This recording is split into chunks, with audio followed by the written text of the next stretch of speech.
تکبیر، نعرہ تکبیر، نعرہ رسالت، نعرہ رسالت، جشن عید میلاد النبی، جشن عید میلاد النبی، سرکار کی آمد، سرکار کی آمد، نعرہ تکبیر، نعرہ رسالت۔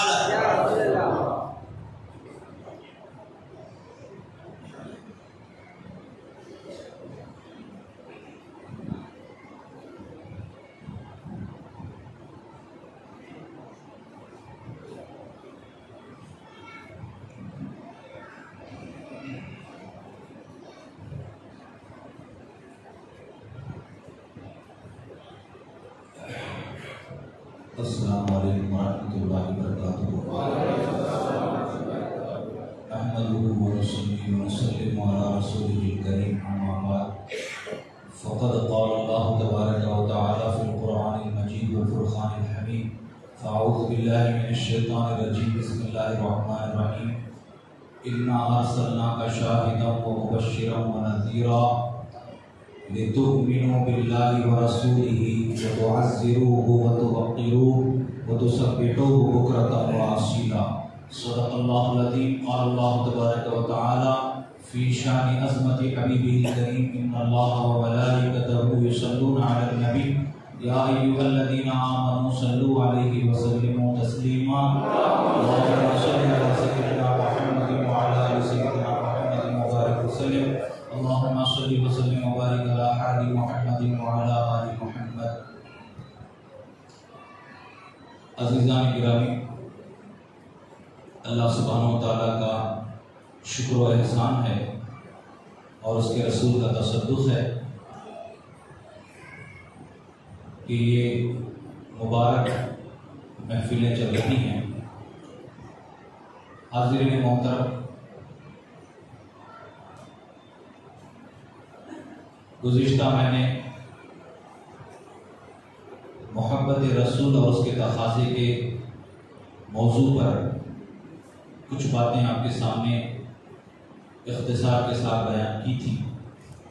آج انشاءاللہ تعظیم و توقیر مصطفیٰ کے موضوع پر بیان کروں گا۔ حاضرین محترم، ہمارے اور آپ کے پیارے آقا سرکار مدینہ صلی اللہ علیہ وسلم کی ایک حدیث شریف ہے، ایک حدیث مبارکہ ہے۔ وہ حدیث کیا ہے؟ آپ فرماتے ہیں کہ میری امت میں 73 فرقے ہوں گے، 70 پر 3 فرقے ہوں گے، ان میں سے ایک فرقہ جنتی، باقی کے فرقے جہنمی ہوں گے۔ تو حاضرین محترم، آج ہم یقین کے ساتھ یہ بات بول سکتے ہیں کہ وہ فرقہ جو جنتی ہے وہ اہل سنت والجماعت ہے،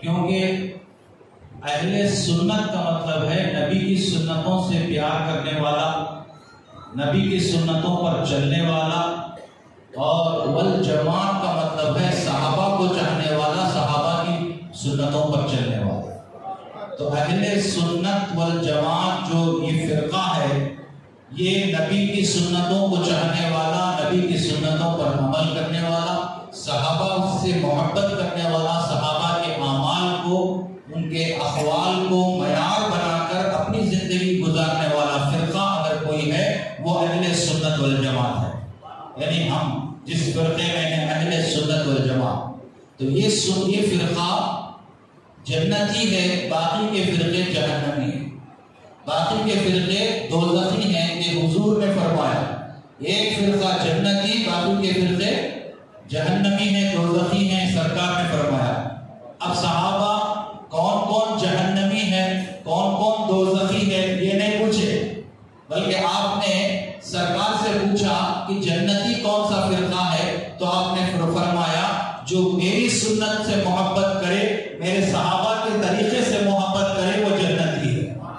تو حاضرین محترم، آئیے میں ایک بات کی طرف آپ کے ذہن کو لے کر چلوں کہ اہل سنت والجماعت جو فرقہ ہے، جو جماعت ہے، اس کی ایک اسپیشلٹی ہے، اس کی ایک اسپیشلٹی خصوصیت ہے جو آپ کو کسی اور فرقے میں نہیں ملتی۔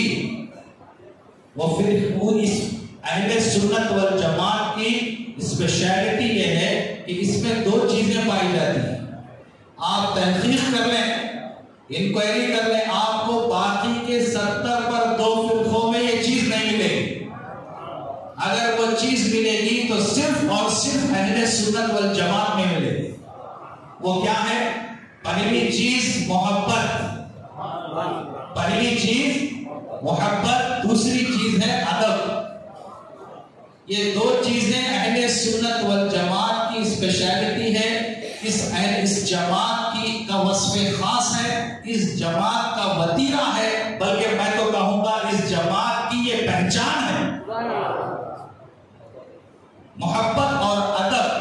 آپ دیکھیے، ہم ولیوں کا ادب کرنے والے، ہم اولیاء اللہ کا ادب کرنے والے، ہم صالحین کا ادب کرنے والے، سلف صالحین کا ادب کرنے والے، ہم تابعین کا ادب کرنے والے، تبع تابعین کا ادب کرنے والے، غوث پاک کا ادب کرنے والے، اپنے ماں باپ کا ادب کرنے والے، اپنے بڑوں کا ادب کرنے والے، اپنے رشتہ داروں کا ادب کرنے والے، اپنے استاد کا ادب کرنے والے، اپنے سے عمر رسیدہ لوگوں کا ادب کرنے والے، ہم جو ہے تمام اولیاء کی جماعت کا ادب کرنے والے، صحابہ کی جماعت کا ادب کرنے والے، انبیاء کی جماعت کا ادب کرنے والے، اور سب سے زیادہ ادب اگر ہم کرتے ہیں ہمارے آقا کا ہم کرتے ہیں. ہم آقا سے جو ہے سب سے زیادہ محبت کرتے ہیں.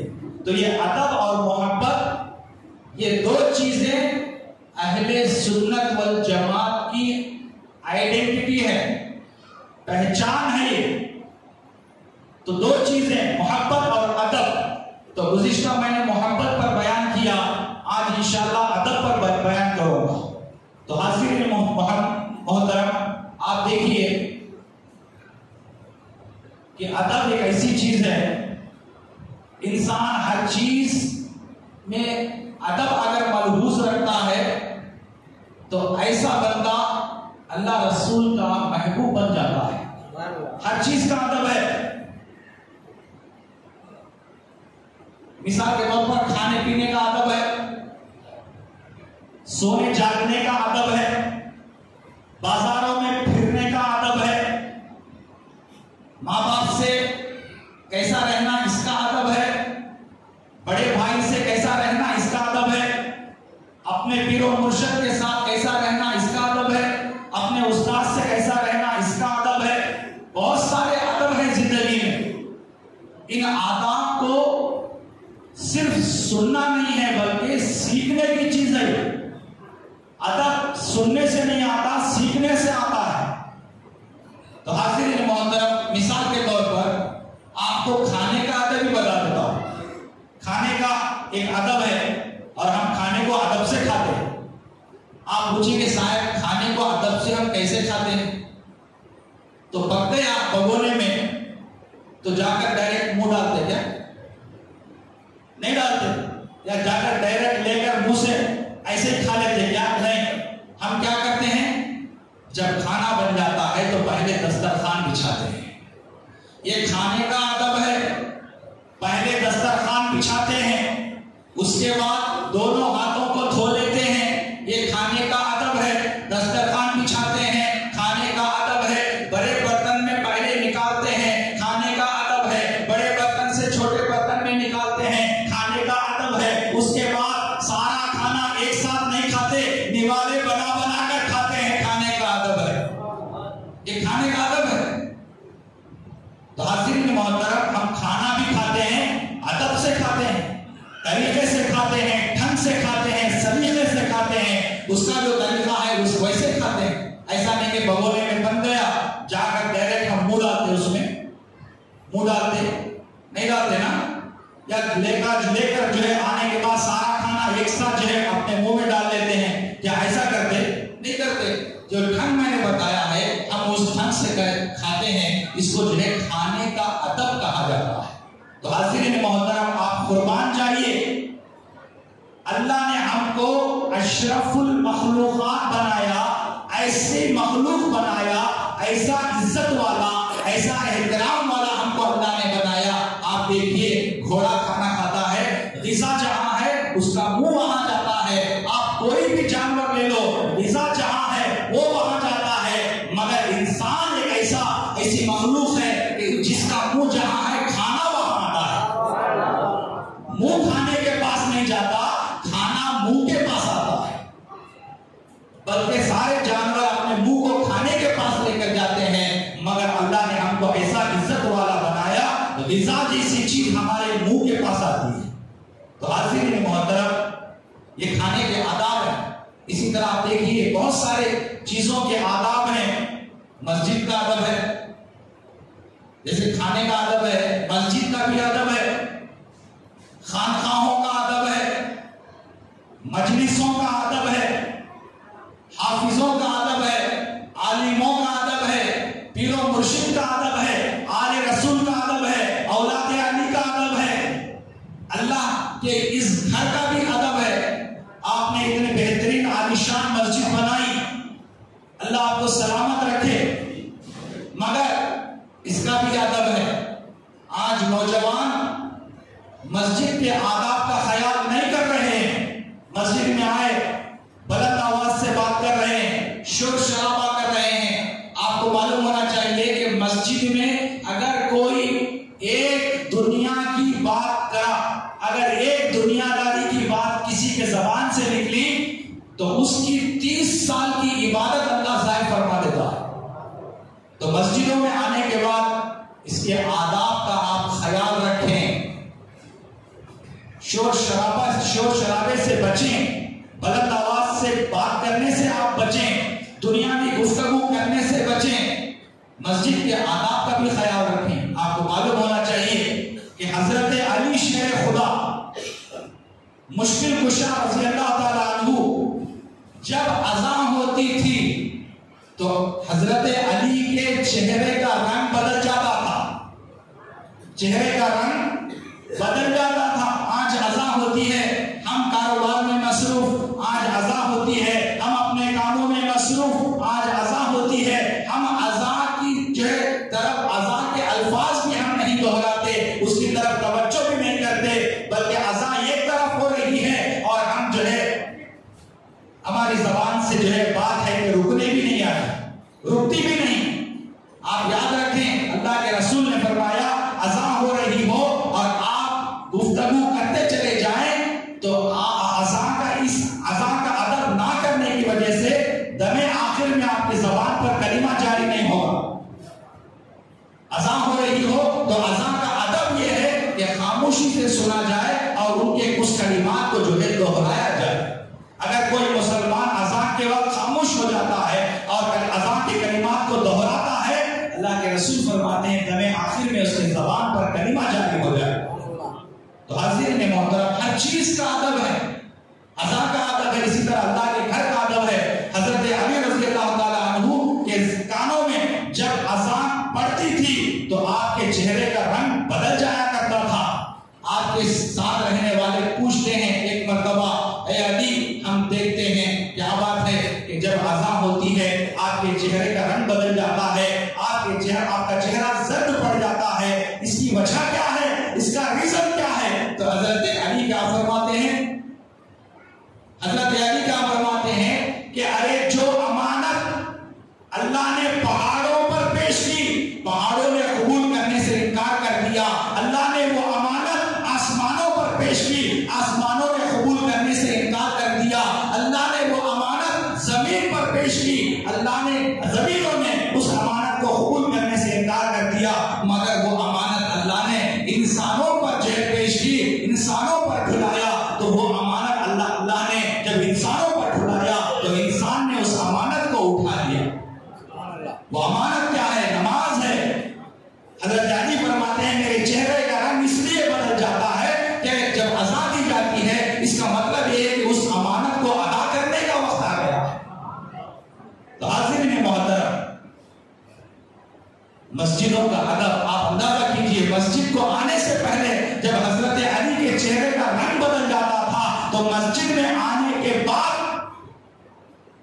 ان کے ادب کا عالم کیا ہوگا، ان کے احترام مسجد کا عالم کیا ہوتا ہوگا، آپ اس بات سے اندازہ لگا سکتے ہیں. تو آج ہمیں مسجدوں کا ادب و احترام کرنے کی ضرورت ہے. کسی نے پوچھا کہ ادب کرنے سے کیا ملتا ہے؟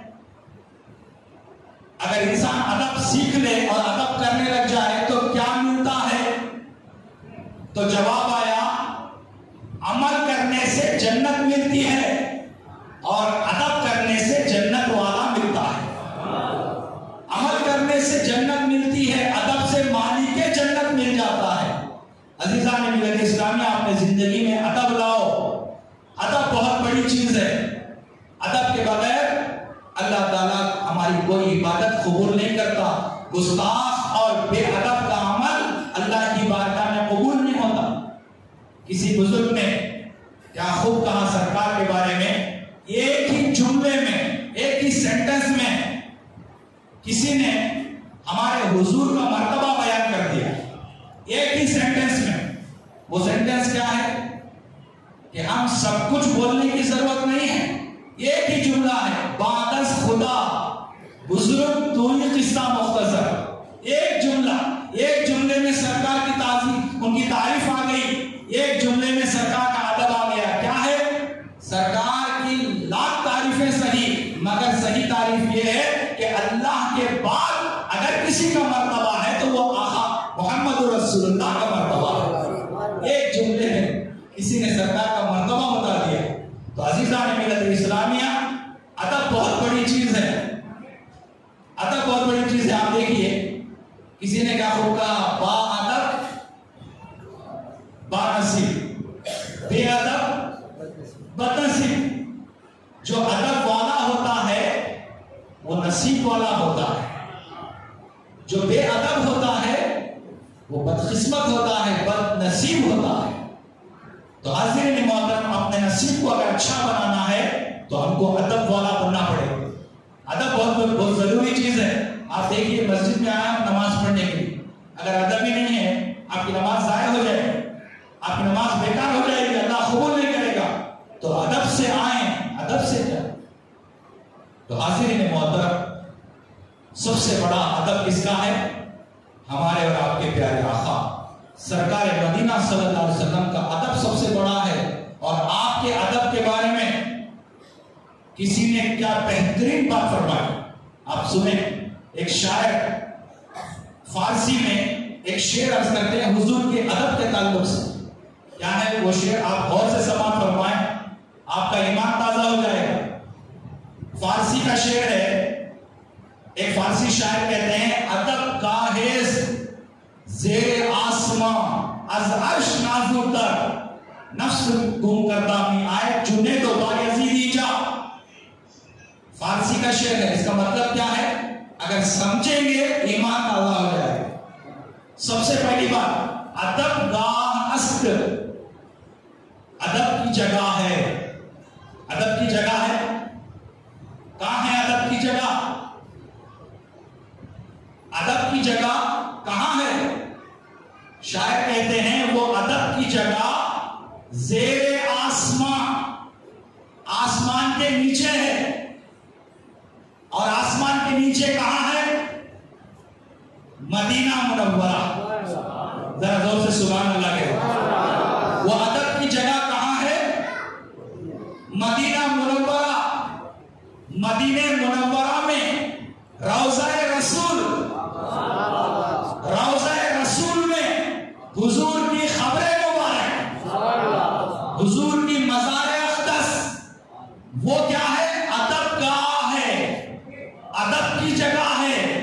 اور وہ کہاں ہے؟ شاید کہتے ہیں زیر آسمان، آسمان کے نیچے ہے۔ آسمان کے نیچے کہاں ہے؟ مدینہ منورہ میں ہے۔ مدینہ منورہ میں کہاں ہے؟ روضہ رسول میں ہے۔ روضہ رسول میں کہاں ہے؟ روضہ رسول کے اندر جو حضور کی خبر مبارک ہے وہ ادب گاہ ہے، وہ ادب کی جگہ ہے۔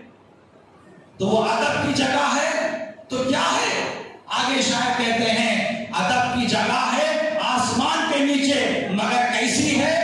از عرش نازک تر، از عرش نازک تر۔ وہ خبر مبارک حضور کی، وہ مزار اقدس حضور کی کیسی ہے؟ اتنی مقدس ہے، اتنی مقدس ہے، اتنی عظمت والی ہے، اتنی عظمت والی ہے کہ اللہ کے عرش سے بھی زیادہ نازک ہے۔ از اللہ کے عرش سے بھی نازک ہے، اللہ کے عرش سے بھی وہ لائق ادب ہے، وہ زیادہ ادب کے قابل ہے۔ از عرش نازک تر، ایسا مقام ہے حضور کے قبر انور کا، حضور کے مزار اقدس کا۔ تو آگے کے مصرے میں فرماتے ہیں شاعر، نفس گم کردہ می آیت جنید و بایزید اینجا۔ حضرت جنید بغدادی اور بایزید اینجا، بایزید بستانی رحمت اللہ علیہ جب حضور کے روضہ اقدس پر حاضر ہوئے، حضور کے جانی مبارک کے سامنے حاضر ہوئے، حضور کے معاجہ شریف کے سامنے حاضر ہوئے، تو نفس گم کردہ می آیت مطلب کیا ہے؟ اپنے حرکات کو بھی ادب کے دائرے میں رکھ کر آئے، اپنے اعضاء و جوارح کو ادب کے دائرے میں رکھ کر آئے، یہاں تک کہ جو سانس ہم لیتے ہیں اس سانس کو بھی ادب کے دائرے میں رکھ کر گئے۔ اللہ اکبر۔ جنید بغدادی جب حضور کے روضے پر حاضر ہوئے، حضرت بایزید بستانی رحمت اللہ علیہ جب حضور کے روضے پر حاضر ہوئے، شاعر کہتے ہیں انہوں نے اپنے آپ کو سراپا ادب بنایا ہی بنایا، یہاں تک کہ سانس جو لیتے ہیں، یہ سانس جب لیتے ہیں تو سانس کی بھی آواز آتی ہے۔ تو جنید بایزید جو ہے یہ سب سوچے کہ جسم کا بھی ادب ہے، سانس ہم زور سے ڈالیں سانس کی بھی آواز ہوتی ہے، اس سانس کو آہستہ لیتے تھے، اس سانس کو بھی ادب کے دائرے میں جو وہاں پر رکھا کرتے تھے۔ اللہ اکبر، یہ بہت بڑی بات ہے کہ ہاں سانس کی بھی ایک آواز ہوتی ہے۔ آپ غور سے سمجھے ہوں گے، ایک سانس کی آواز ہوتی ہے۔ تو نفس گم کردہ می آیت کا مطلب یہ ہے کہ سانس کی آواز بھی آنے نہیں دیے، جب روضہ رسول پہ حاضر ہوئے سانس کو بھی کنٹرول میں رکھا، اپنے سانسوں کو آواز آنے میں آہستہ سانس لیتے تھے۔ اللہ اکبر۔ وہ ادب جب جنید بغدادی نے کیا، وہ ادب حضرت بایزید بستانی نے کیا، تو حضرت بایزید بستانی کو اس ادب کی وجہ سے، اس تعظیم کی وجہ سے اللہ نے سلطان العارفین کا لقب عطا فرمایا۔ جب جنید بغدادی حضرت سرکار دو عالم صلی اللہ علیہ وسلم کے روضے پر حاضر ہو کر سراپا ادب بن گئے جنید بغدادی، اس ادب کی وجہ سے اللہ نے آپ کو سید الطائفہ کا لقب عطا فرمایا۔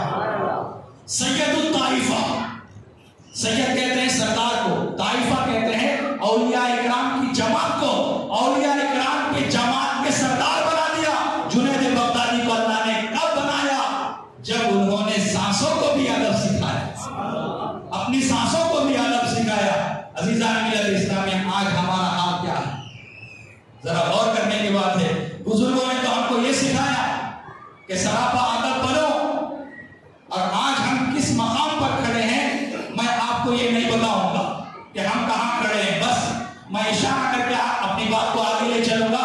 بس اب ہم دیکھ لیں کہ وہ کہاں تھے اور ہم کہاں ہیں، اپنے گریبان میں جھانک لیں، اپنا محاسبہ خود کر لیں۔ میں جو ہے کسی کے عیبوں پر میں انگلی نہیں اٹھاؤں گا، بس میں آپ کو یہ اشارہ کر کے آگے بڑھ جاؤں گا کہ وہ کہاں تھے اور ہم کہاں ہیں۔ عزیزان ملت اسلامیہ، آئیے قرآن مجید کی ویسے تو بے شمار آیتیں حضور کے ادب کے بارے میں قرآن کے اندر موجود ہیں۔ اللہ نے اپنے محبوب کا ادب بندوں کو سکھایا ہے، ایسے سکھایا ہے۔ سب سے پہلی آیت جو آپ کو میں سنانے والا ہوں، آپ غور سے سنیں، ایمان تازہ ہو جائے۔ خطبے میں جو آیت میں نے آپ کے سامنے پڑھی وہ آیت کیا ہے؟ انا ارسلناک۔ اللہ کیا فرماتے ہیں؟ میرے محبوب کو میں نے بھیجا، یہ نہیں کہ وہ خود آ گئے۔ انا ارسلناک، جیسے کہ اللہ نے اور ایک مقام پر فرمایا هو الذی ارسل رسولہ، اللہ کی ذات وہ ہے جس نے اپنے رسول کو بھیجا ہدایت دے کر۔ تو یہاں پر اللہ کا فرما رہا ہے انا ارسلناک، میرے محبوب کو میں نے بھیجا۔ اے بندو، تمہارے درمیان میرے محبوب کو میں نے بھیجا، وہ خود نہیں آئے۔ انا ارسلناک، اچھا بھیجا، ایسے بھیجا؟ ایسے ہی بھیج دیا؟ ایسے ہی نہیں بھیجا، ایک شان دے کر بھیجا، کچھ بنا کر بھیجا۔ کیا بنا کر بھیجا؟ اللہ قرآن فرماتا ہے شاہداً و مبشراً و نذیرا، شاہد بنا کر بھیجا۔ شاہد کسے بولتے؟ وٹنس، گواہ اور حضور ہمارے گواہ ہیں. حدیث میں آیا ہے اللہ کے رسول فرماتے ہیں میں اپنی امت کے اعمال کی گواہی قیامت کے دن دوں گا. میں اللہ کی بارگاہ میں گواہ ہوں اپنی امت کا. اس لیے اللہ نے فرما دیا شاہدن، میں نے اپنے محبوب کو بھیجا گواہ بنا کر. اس کے بعد اللہ نے فرماتے ہیں وہ مبشرن، اور خوشخبری دینے والا بنا کر بھیجا. کس چیز کی خوشخبری؟ اپنی امت کو جنت کی خوشخبری دیتے ہیں، اپنی امت کو جنت کی نعمتوں کی خوشخبری دیتے ہیں، اپنی امت کو خیر اور بھلائی کی خوشخبری دیتے ہیں. تو ہم نے اپنے محبوب کو بھیجا خوشخبری سنانے والا بنا کر بھیجا، جنت کی خوشخبری دینے والا بنا کر بھیجا. مبشرا و نذیرا، اور ہم نے اپنے رسول کو بھیجا کیسا بھیجا؟ ڈرانے والا بنا کر بھیجا. اللہ کے عذاب سے، دوزخ سے ڈرانے والا بنا کر بھیجا. ایسا نہیں صرف خوشخبری سنا رہے ہیں، صرف ترغیب ہی ترغیب ہے، ترہیب نہیں ہے. ایسا نہیں ہے. ہمارے رسول کی ذات میں جہاں تبلیغ تھی وہاں ترغیب بھی تھی، وہاں ترہیب بھی تھی. لوگوں کو ڈرایا کرتے تھے اللہ کے عذاب سے، جہنم کے عذاب سے. تو اللہ فرماتا ہے کہ میں نے اپنے رسول کو ڈرانے والا بنا کر بھیجا. صحابہ کرام فرماتے ہیں جب ہم سرکار کی مجلس میں بیٹھتے تھے سرکار عذاب آخرت سے ایسا ڈراتے تھے، جہنم سے ایسا ڈراتے تھے کہ ان کے ڈر سے ہمارے آنکھوں سے آنسوؤں کی لڑی جاری ہو جاتی تھی. صحابہ کرام فرماتے ہیں ہمارے آنکھوں سے آنسوؤں کی لڑی جاری ہو جاتی تھی، اور حضور کے ڈرانے کی وجہ سے ہمارے کلیجے منہ کو آ جاتے تھے اور ہمارے دل پھٹ جاتے تھے. ایسا سرکار ڈراتے تھے. عزیزان ملت اسلامیہ، اس سے پہلے جتنے انبیاء گزرے ہیں وہ بھی ڈرانے والے تھے، وہ بھی خوشخبری دینے والے تھے، مگر جیسی خوشخبری ہمارے نبی نے امت کو دی ویسی خوشخبری کسی اور نبی نے نہیں دی. اور جیسے اللہ کے رسول نے اس امت کو ڈرایا ویسے کسی اور نبی نے نہیں ڈرایا. ایسے سرکار کی شان ہے. اس آیت میں اللہ فرماتے ہیں رسول کو ہم نے بھیجا، ایسے ہی نہیں بھیجا، ہم نے شاہد بنا کر بھیجا، ہم نے مبشر بنا کر بھیجا، ہم نے نذیر بنا کر بھیجا. اچھا اب یہ چیزیں دے کر شاہد مبشر اور نذیر بنا کر بھیجا، تو یہ بھیجنے کے بعد اب ہم کو کیا کرنا ہے؟ اس کا ذکر قرآن کی اسی آیت میں اللہ فرماتے ہیں لِتُؤْمِنُوا بِاللَّهِ وَرَسُولِهِ. اب تمہارا کام یہ ہے اے میرے بندو تم اللہ رسول پر ایمان لاؤ، تم اللہ رسول کو مانو، اپنے دل سے زبان سے تصدیق کرو، زبان سے اقرار کرو اور دل سے تصدیق کرو. لِتُؤْمِنُوا بِاللَّهِ وَرَسُولِهِ، ایمان لاؤ اللہ رسول پر. اور آگے اللہ فرماتے ہیں وَتُعَزِّرُوهُ، اور تم میرے نبی کی مدد کرو. کیا کرو؟ مدد کرو. اب امتی نبی کی مدد کرنے والا، لیکن قرآن میں تو اللہ فرما رہا ہے بندوں سے کہ میرے نبی کی مدد کرو، وَتُعَزِّرُوا، مدد کرو. تو عزیزان ملت اسلامیہ آپ بتائیے جیسے ہم ایک دوسرے کی مدد کر لیتے ہیں، کیا ایسی مدد مراد ہے؟ نہیں. کیوں؟ اس لیے کہ مدد کرنے والا بڑا ہو جاتا ہے، جس کی مدد کی جائے وہ چھوٹا ہو جاتا ہے. تو مدد کرنے والا امتی، جس کی مدد کی جا رہی ہے وہ نبی. تو کیا ہم بڑے ہو گئے نبی چھوٹے ہو گئے؟ معاذ اللہ. کیا ایسا ہو سکتا ہے؟ کیا یہ مطلب ہے آیت کا؟ دنیا میں تو مدد کرنے والا بڑا، جس کی مدد کی جائے وہ چھوٹا، یہ دنیا کا اصول ہے. مگر جب نبی کی بات آ گئی یہاں اصول بدل گیا ہے، یہاں اصول بدل گیا. اللہ فرماتا ہے اے میرے بندے تم میری نبی کی مدد کر، اپنے آپ کو بڑا مت سمجھ نبی کی مدد کر کے، بلکہ تو اپنے آپ کو خوش نصیب سمجھ کہ اللہ نے تجھے اپنے محبوب کی مدد کے لیے چن لیا. اللہ تو یہ فرما رہے ہیں کہ تو اپنے آپ کو نبی کی مدد، تو نبی کی مدد کر، مگر نبی کی مدد کر کے تو اپنے آپ کو بڑا مت سمجھ، نبی کا محسن مت سمجھ، بلکہ تو اپنے آپ کو خوش نصیب سمجھ کہ اللہ نے اپنے محبوب کی مدد کے لیے، اللہ نے اپنے محبوب کی مدد اور نصرت کے لیے مجھے چن لیا ہے. اور یہ مدد یہاں پر